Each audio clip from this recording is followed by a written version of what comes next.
Hello everyone and welcome back to the MCFC Lads Podcast. We're now up to episode 13 and there's a lot going on in the world of Manchester City. A big 4-0 win over Wolves at the weekend. We've got Spurs coming up, loads of other stuff to talk about, and I'm joined by Alex. How are we, mate? Very good, especially after the result of the weekend. A somewhat expected win, but the way we won was slightly unexpected. A lot of debuts and a lot of good debuts as well, so a lot to speak about today.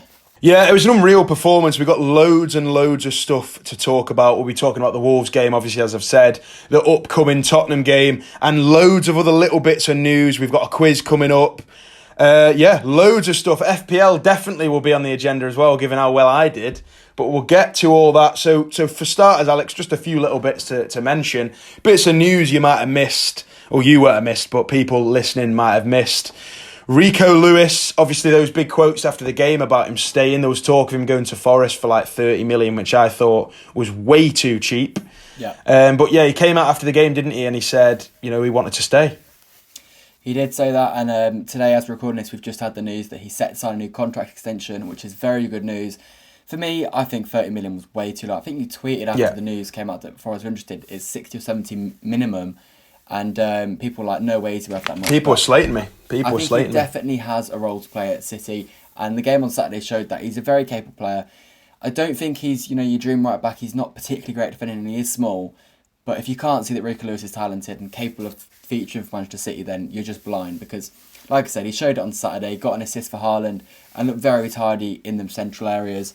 So yeah, I'm very happy that he's going to be staying. But good news all round, in my opinion. Yeah, well, I'm going to bait you out even more, Alex, because I said 60 to 70 million, and I believe, to quote you last year on a train somewhere, you said about 100. So I don't know if I'd go quite that far, and I don't know if you still would. But, I don't know if I remember saying that, but...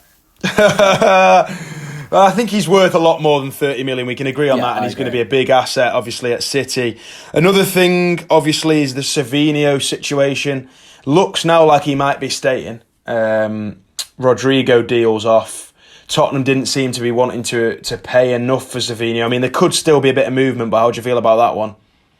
Yeah, I was always pretty on the fence for all, to be honest. I would like Savio to stay, but replacing Savio with Rodrigo isn't a bad replacement. So whatever happens with that.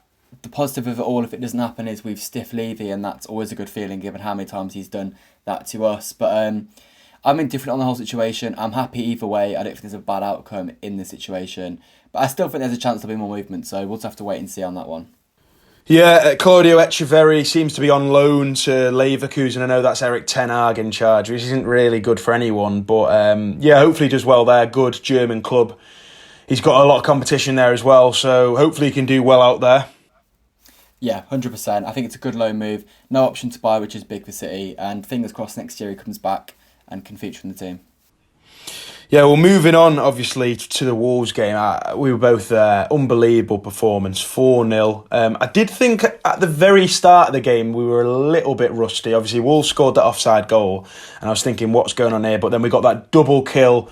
It was like watching the Manchester City of old, and we go obviously 2-0 up for half-time, 4-0. What do you make of the game, for starters? You know what, it was about as much as you could have asked for. Obviously, we only had one game in pre-season, so we were always going to be a little bit rusty, and I think we were a little bit rusty. I think Wolves had a bit more of the ball than they maybe would have done later on in the season. But at the end of the day, they didn't really have any chances. When they did, we had John Stones and James Trafford blocking everything. And going forward, we had the second coming of God with Tierney Reinders just doing everything he needed to do. Got a goal, was it 2 assists? He was just a joke. But what a performance.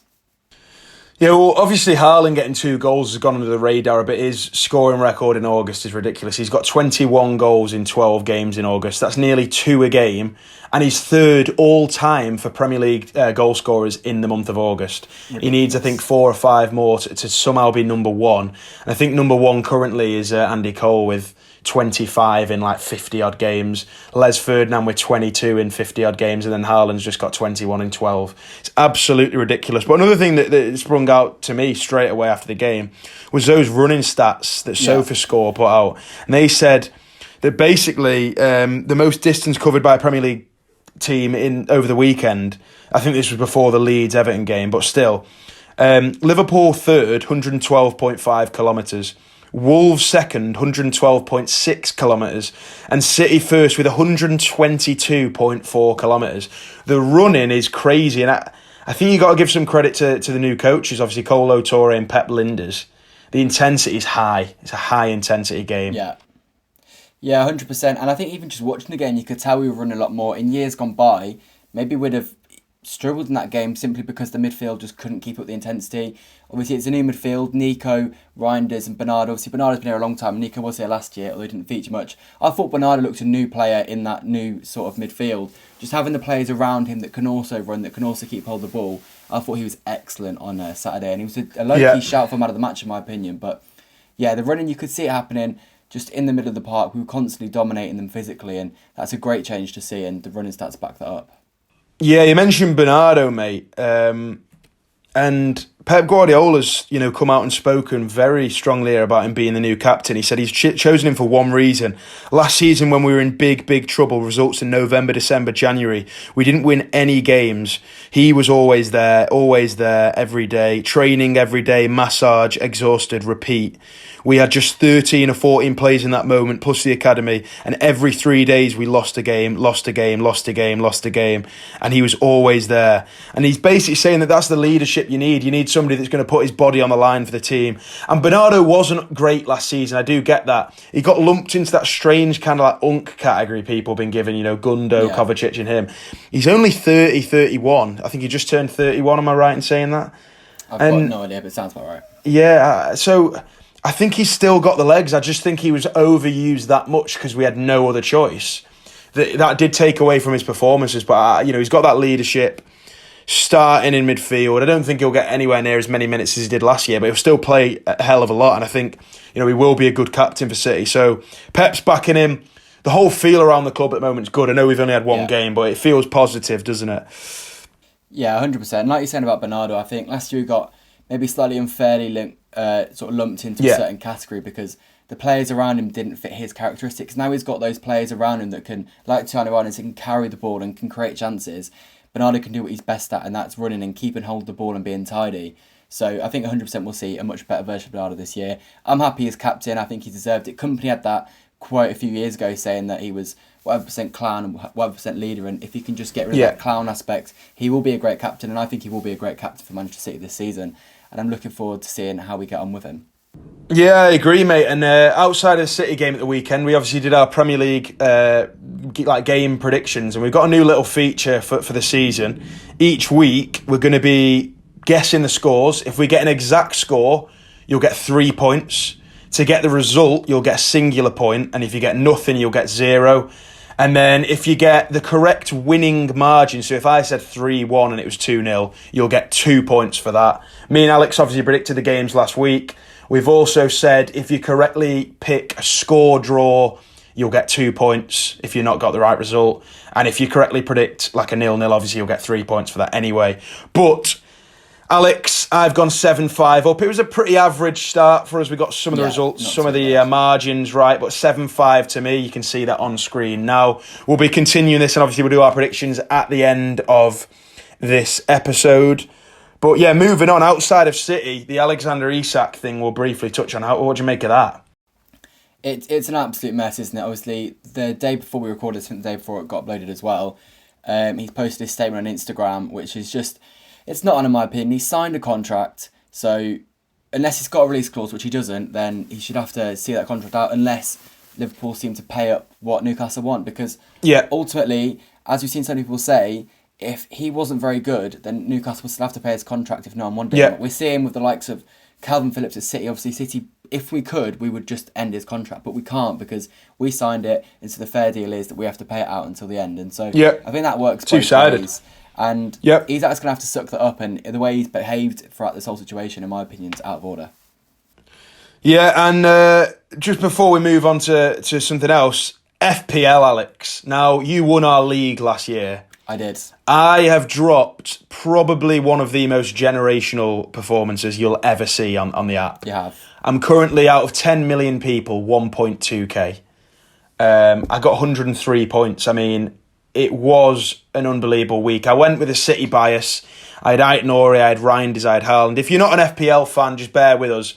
I'm sure you'll be aware of what it is, but I can't really believe how well I've done. Haaland captain. I will be giving him the armband again at the weekend. But yeah, if you want to join our league, the code is IHZOZE. And you won't be beating me, is what I'll be saying. But yeah, moving on from FPL, we've also set up channel memberships. So there's 3 tiers. You can get involved with different things. We'll be doing some call-in shows. You'll be able to get your own channel badges, priority replies, all that kind of stuff. But also, generally, if you want to support the channel, you're now able to. We've had a few people asking for a while if we're going to set them up, and we now have. So there'll be a link at the top of the description, also the top of the comments on YouTube. And if you're watching on Spotify, just keep watching and drop us a comment or something on there. But yeah, we appreciate all the support for the podcast. We are getting there. 13 episodes we've now done. So we really do appreciate the support.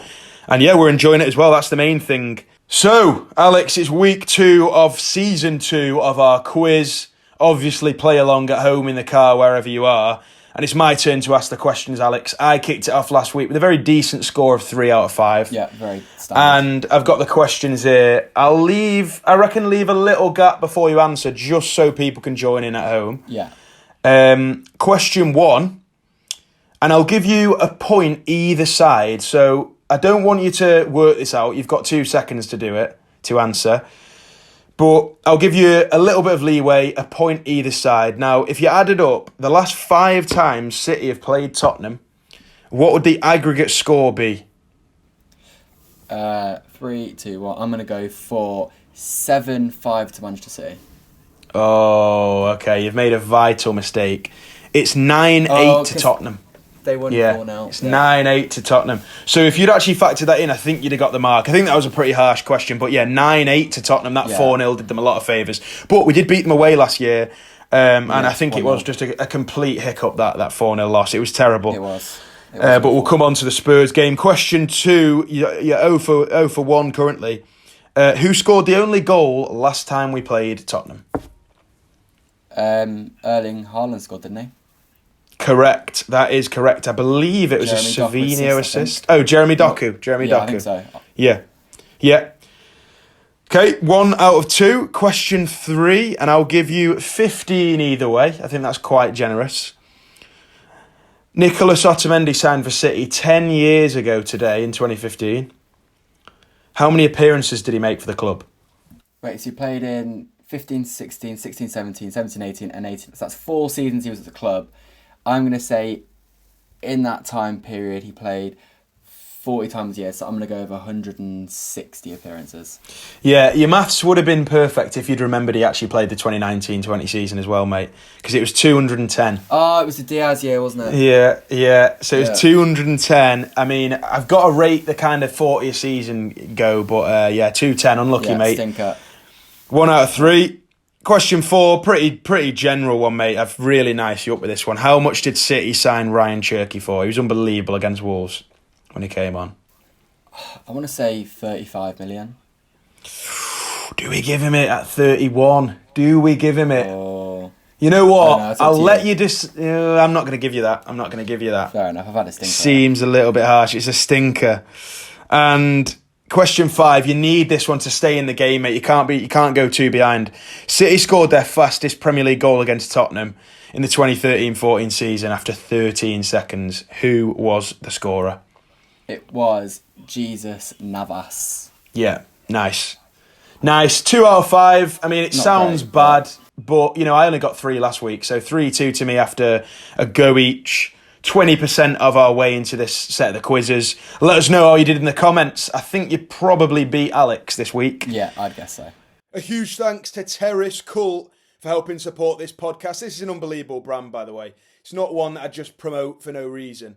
Unbelievable stuff. I'm wearing it all the time. You'll see it in the vlogs. They've got coats, hats, gloves, honestly anything. T-shirts, polos, tracky bottoms, pants, smart casual stuff. Honestly, unbelievable. This is one of my favourite T-shirts, the treble shirt. Unbelievable stuff. I've got the polo. Really smart, really good quality. And we've got you a discount code as well. If you use the code MCFC Lads 15, it's on screen there. MCFC Lads 15 at checkout. You can get yourself 15% off. And there's already some great deals and some stuff for cheap prices. Honestly, really affordable, really smart prices. You can wear it going to the match. You can wear it out.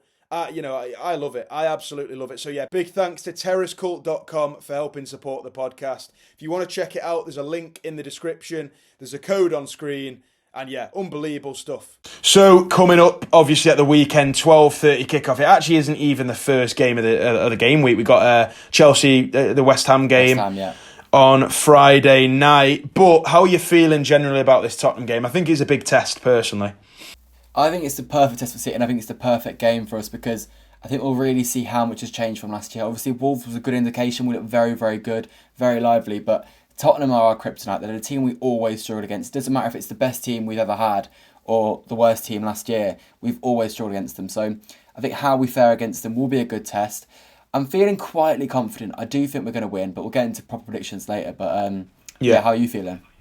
Yeah, I think we'll win. I think we'll win the game. And I did rate Tottenham's performance, first proper one under Thomas Frank, if you don't include the Super Cup. But if you do want to include the Super Cup, I watched that as well, and it was so poor the way they kind of capitulated. I know PSG are a good side. You're 2-0 up on 80 minutes. You've just got to see out the game, and it was a classic example, that Spursy thing that they don't like you bringing it up. But yeah, I do think we can beat them. I do like the signing of Kudus. I think he was really good at West Ham, and he looked good in their opening game. They won obviously 3-0. Richarlison's goal was unbelievable, but I suppose Tottenham are just Mr. Inconsistent in the Premier League, and I do think we can beat them, especially at the Etihad. We're not going to want to go and lose like we did last year in such an embarrassing fashion. The players will remember that. Bernardo's the captain. He will make sure the players remember that. And Pep as well will not want to see that again. At the start of the season as well, I do think we've got an added level of fitness. Normally at the start of the season, we look very rusty, and I think if we'd gone to Wolves away, we might have won last year, or the year before, or the year before that. But I think we'd have probably won 1 or 2-0 in a way less convincing fashion. So I like the way we're looking. I think we do look a lot sharper than we usually do at the start of the season. But you can't be dropping a load of points at the start of the season. And Tottenham 12:30, it is a potential banana skin. I could see us drawing or losing that game, but I do want to see us winning that game. I think it'd send a big message to the Premier League. Because after all, I mean, the title of this podcast, we were slept on. In all the predictions, we were slept on. No one was talking about Manchester City. No one was talking about Erling Haaland except us, mate. And I do think the rest of the league is scared. And how can we scare them further? Let's go and beat Tottenham at the weekend. Let's go and send a message. Let's stay top of the Premier League, and let's psychologically get in the heads of Arsenal, get in the heads of Liverpool, because we are... we're a force this season. We're gonna be there. I think we're gonna be there. Yeah, completely agree with everything you've just said there. I think it's a big statement to go and beat Spurs because a lot of people will be watching 12:30 on a Saturday. It is the well-known banana skin time. Add on to the fact that it's Tottenham, like I just said, there are banana skins. So if you go and you beat them, especially if you do it in a fairly comfortable manner, that would really send a statement out to the rest of the league. And I think people already are. I think people already are starting to take us a little bit seriously after watching how we played against Wolves. But I think go and beat Spurs and beat them by maybe 2 goals, and I think people really will start to take us seriously as title contenders. Yeah, they're a bit of an unknown presence, Thomas Frank's Tottenham, but I think we can get the better of him. And I want to see Erling Haaland ready to go, getting another goal. I'm sure he will be there. The lineup, how do you think we'll line up? Because it's a tricky one. It is a tricky one. Is a tricky one. I think goalkeeper, I think we both agree to guarantee it's James Trafford this week. Yeah, I think you're right. And he had a great against Wolves. Yep. He's just won PFA Championship Player of the Season, am I right in saying? Yeah. So he'll be going into it on a high. I think left back, surely we both agree on Ait-Nouri. Yeah. The centre back partnership, again, I mean, I don't know if Gvardiol's fit, but I'd be shocked if he doesn't just stick with Stones and Diaz for that one. Yeah, it's one of them. You just got to stick with it. As long as they're both fit, I'd throw them both straight in again. Yeah, John Stones was unbelievable, I thought, against Yeah, so good, mate. At right back, I think we will change it up. I thought it was a good performance from Rico Lewis on Saturday, but I do think we'll go with Nunes. I think his pace and physicality against a team like Spurs that transitions so fast, I think that's important, and I think we want to get Nunes some minutes in the legs, so I think Nunes will start at right back. Yeah, and I do know it was a couple of years ago, but there was one game against Tottenham as well where Rico Lewis just got lumps kicked out of him. Yeah. Nunes at right back, I like that. Heading into the midfield now, I mean, Reinders was unbelievable, and so was Nico Gonzalez, by the way. I've not seen as much talk about him, and I thought he was so good. We signed him, obviously, in January. Didn't get as many minutes as he'd have probably wanted, as we would have wanted last season, but I thought he was unbelievable against Wolves as well. So I'd love to see both of them in there again. Yeah, no, completely. Charlie Reinders one of the first names from the team sheet, really, for me. And Nico Gonzalez is a weird one, because I feel like nobody sees the same Nico Gonzalez I do, because the fact there was ever rumours of him leaving just baffles me, because I feel like I've still not seen this guy have a bad game for City. He's had a few sort of bang average games, but I thought whenever he played for us last season, he was always one of the most consistent players. So very confusing, but unbelievable on Saturday again. And for me, he's a no-brainer to start him on Saturday against Spurs. Who would you have with them two in midfield, mate? I mean, it's such a tricky one. You've obviously got, I think Foden's probably not quite going to be fit, so he definitely won't be in the team. And it's between Cherki and Bernardo, and I mean, Cherki off the bench just looked unbelievable, but Bernardo played so well, so I think I'm going to have to go Bernardo solely because of... Yeah, I mean, it's a difficult one, but I'd go Bernardo. It is a really difficult one. I mean, we could even see... Could we see a world where somehow Nico gets dropped? Maybe not. I don't know. It is so difficult. It's a good problem to have, though. And obviously, it won't be as much of a problem when the season properly starts, because... Obviously, we're playing one game a week at the moment, which is very unusual for City. We usually got 2 a week. And as soon as we do, these players will be starting, a game each a week. But I could see Bernardo in there. I could see Cherki. I would be happy with either, like you said. Moving forward, though, I think Marmoush surely starts, because he didn't start against Wolves, which I found a little bit strange. So do you see him starting on the left wing?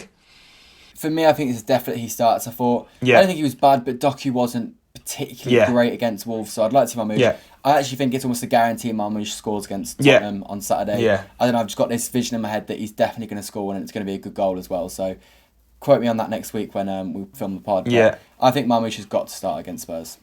Yeah, and then obviously the big man Haaland up front, and on right wing, what are you saying? Oscar Bob. It's correct. I agree completely, mate. Unbelievable performance from Oscar Bob as well. He just looks so techie on the ball. He's got a great eye for space. He finds it. He does little turns. He's got a great pass, and some of his little runs. I love it. That little spin, and I couldn't even really see it that well from where we were sat in the away end. But he just seemed to keep. He's got the ball glued to his foot. So Oscar Bob on the right wing. I'd love to see that lineup. And just before we head on. From our opposition, we've got a great lad, Flav, obviously from the Fighting Cock. You'll probably seen him on the overlap. He's also got the Lab. He's going to give us a little bit of insight into how Tottenham might be looking and basically his predictions for the game. So, cheers to Flav for that. All right, Luke, what do I think about this weekend's game against Manchester City at the Etihad? We know full well that Tottenham have had City's number many, many times under Guardiola's tenureship. However, this City side frightens me, and I've been banging the drum for Man City winning the league. I say banging the drum. I don't necessarily want that to happen, although I'd rather that happen than Arsenal win it, for example. But I've been banging the drum that Pep Guardiola returned to form, and with the signings he made, like Reinders and Cherki and Nori. Great signing, underrated signing, under the radar signing as well. I just think that there's a balance to City now that makes them very dangerous, and that game against Wolves was superb. I think we'll end up playing a back five. We'll have 3 central defenders in Van der Ven, Romero and Danso, and then we'll have wing backs. And fingers crossed, Richarlison up top, and I never thought I'd say that. Deep down, I think Tottenham Hotspur are going to win 2-1, and if it does, the expectation will go through the roof, because we're already quite excited after one game. Likewise, I wouldn't be surprised if Man City dropped us as well, so we'll see. I'm glad that you're kind of getting this game out of the way early doors, because when you need points at a certain area of the season where you're thinking every game is required if we want a Champions League qualification or Europa League or God who knows, challenging for the league, unlikely, but very unlikely, almost impossible, that going away to the Etihad is always like a problem. So getting it away early doors, if we get anything from the game, I'll be happy. So all right, mate, take care. So moving on to the community questions, we're getting a lot more comments now, so make sure if you're on Spotify, YouTube, just pause, drop a community question and we'll try and answer it next week. JJ Beats said, what do we think of the new third kit that dropped last week? I'm not personally a fan. I much prefer this black away kit that I've got on and the home kit as well. Yeah, I mean, I think it's fair to say they dropped a bit of a stink with this one, but I mean, I'm sure on the players it won't look as bad, but Puma not done so well on that one. But they've done okay on the other kits, so we'll let them off. Johnny said, would you sell Savinho for 70 million? Now, 70 million pounds up front, it's, again, like you said, it's on a knife edge. You could sell him, you might not. I'm not really too sure. I think I'd be happy either way, to be honest. Yeah, I think I would for 70 million, but like I said earlier, if we don't sell him, then I'm certainly not going to be annoyed. I'm happy to watch Savio at City for the next few years. And there's every chance he becomes a world beater, so who knows, he might become worth a lot more than that. But like I said, either way, I'm happy. Jay Lovebug said Bob over Savinho. It's not really a question, but we'll raise it anyway. I do think I'll agree with that one, but, you know, Savinho's probably had more minutes in the Premier League. But I do really rate Oscar Bob, and I know you do, Alex, as well.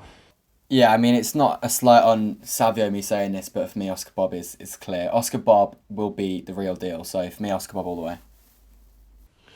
And Bradley said on Spotify, he thinks City will win the Premier League. I think we'll both agree with that one. Yeah, well, I hope he's right. I know I said Liverpool in my predictions, but I mean, it's looking good. It's been a good start. We'll wait and see in a few weeks how we're looking, but I think it's a fair prediction at the moment. Yeah, and there's just one last one, actually, from Zach. This was a couple of weeks ago, actually, but leave your comments, and we'll try and get back to him over the next couple of weeks. Zach said, do you think Foden will start over Cherky, or will they both play together? I think they probably both can play together, but I'm yet to kind of work out how that might work. I will leave that one to Pep. Yeah, maybe Foden on the wing, I don't know. I think it will vary over the season. There's so many games, like we said earlier, so I think there'll be times when they both maybe play in the middle against smaller teams where they just sit back, having two creative players like that can't hurt. And then there'll also be times when one of them plays on the right, one of them plays on the left. But I think we'll see so much variation across the midfield and attack over the season that it's inevitable they'll play together a decent amount. Yes. Well, Alex, I'm 7-5 up, as we said at the start of the episode. Obviously, we got the Premier League predictions. This is like a new little thing. We're going to be competitive because we both are stupidly competitive. But, yeah, West Ham, Chelsea, the first game, Friday night. What score are you saying? Can't see anything but a Chelsea win for this one after West Ham's poor start to the season. So I'm going to go Chelsea to win 2-0 on that one. Yeah, I've gone 3-1 Chelsea. I've also gone 3-1 for City Tottenham. Now, I just think they will get a goal. I think defensively we look better than last season, but I do think they'll just get a goal. We've seen that flair from Richarlison. I'm going to go City 3-1 over Tottenham. I'm pretty confident for the game. Yeah, I think we'll win as well, but I think it'll be a little bit tighter. I think we will score 3 goals, and as I said, Marmoush will score one of them, but I think Spurs score 2. I think we'll win 3-2 in that one, in a good game to start the day off. Nice. 12:30, everyone will be rolling out of bed after a night on the beers, and I do hope we can send a big message with a win over Tottenham. I'd take any form of 3 points there. And I'll be captaining Haaland on FPL as well. Bournemouth against Wolves, I've gone 1-1 for that one. I've gone for Bournemouth to edge a 2-0 win. I thought Bournemouth looked very good at Anfield last Friday. Yeah. Unlucky to lose, so yeah, I backed them to win that one. Brentford Villa, I've gone 2-0 Villa. I think Brentford are destined to have a struggle of a season, to be honest. Yeah, Brentford poor against Forest, 3-0 down at half time. I've gone for Villa to win that one 1-0. Burnley Sunderland, I think we'll disagree on this one. Sunderland had a great start, but going away to a team they finished beneath last season, I think, even with some new signings, I think Burnley might just do a job on them here, 1-0. Yeah, you're right that I disagree. I'm going to go over Sunderland 2-0. I think Sunderland started the season well, the signings look positive, and I just don't really know what Burnley do. I don't know what their strength is, so for me, I can't see them getting anything from this game. Arsenal Leeds, big 3 points against Everton on the Monday Night Football, but Arsenal will just beat them 3-0 there. I think it'll be a pretty straightforward win. Arsenal just overpower them. Yeah, I think exactly the same. I've actually gone 3-0 as well, so I can't see any hiccups there for Arsenal. I hope Leeds do prove us both wrong, but yeah, I can't see it happening. Palace Forest, now I do rate both of these teams. Palace are playing Thursday night, so actually I'm going to go for a last minute change, And I'm actually going to say Forest do a job on them 1-0. Well, this is a bit of a rivalry these days, isn't it? After the whole European debacle between the two sides. I'm going to say it's going to be a feisty 1-1 draw, but I'll definitely be tuning into that one. Yeah.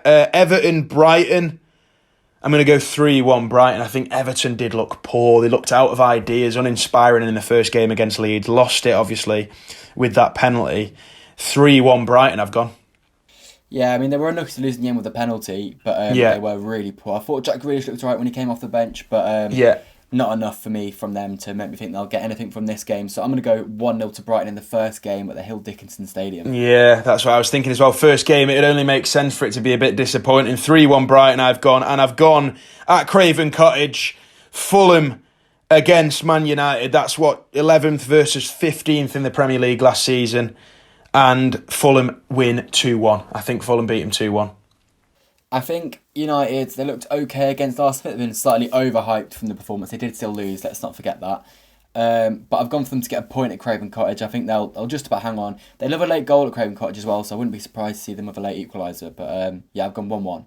Yeah, well, your 1-1 would keep them up. It would take them probably out of the relegation zone. I think they'll lose and potentially end up in it or just above it. And the final game, the Monday Night Football, this is probably the game of the weekend, to be honest.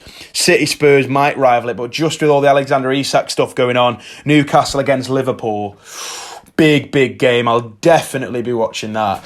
And I think it's going to be a very feisty 2-2 draw. It was a cracker last season. I think it was 3-3, was it, in the end? Something crazy. Yeah. I'm going to go 2-2. Yeah, I think it's 3-3. I think we missed it last year because we had that Forest game. We were playing. Losing streak in. But it's going to be a great game. Great Monday night football viewing. I think Liverpool will just about edge it. I'd love to be proven wrong. I'm going to go for 2-1 to Liverpool for this one. Yep, well, it's been another good episode of the MCFC Lads Podcast. Please make sure you leave a like, comment, subscribe, and also share the podcast. Plenty of Blues would want to listen to this. I'd like to think that maybe don't know it exists. So if you don't mind sharing it as well, that would be great. Obviously as well, if you want to get yourself some Terrace Cult gear, head over to terracecult.com. Use the code MCFC Lads 15 and you can get yourself 15% off. We've also got the channel membership set up. First link in the description and linked in the comments if you'd like to help support the channel. But any likes, comments, subscribe, shares, anything like that are just as important to us and we do appreciate the support. So, Alex, any final words, mate? No, just looking forward to Saturday and then we're back next week. And we've got a bit more to look forward to next week as well because we've got the Champions League draw. Yep. So, obviously, next Thursday, I believe, Champions League draw. Are we going to do a stream for that? I think we should do a stream for that. I think we should do a stream. So if you're listening, make sure you check out a live watch along for the Champions League draw. Very excited to see where we might be ended up going. Yep, cheers for listening and we will see you in the next one. Up the Blues.